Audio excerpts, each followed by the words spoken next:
Celesta with the Crazy Daisy in Carthage, Missouri, and we're here to show off our Stephen Joseph lunch boxes.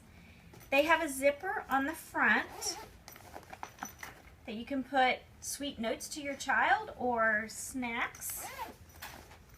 And then they unzip and open up.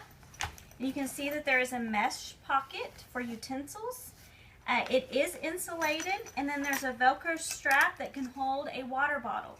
These water bottles that we have are stainless steel. They are sold separately, and they match the different themes of the lunch boxes, and they will fit right inside of our Stephen Joseph lunch boxes with the Velcro strap. We personalize on the front, up above the zipper, or on the back, depending on the style of the lunch box. And these are great for your elementary school kids going off to school this fall.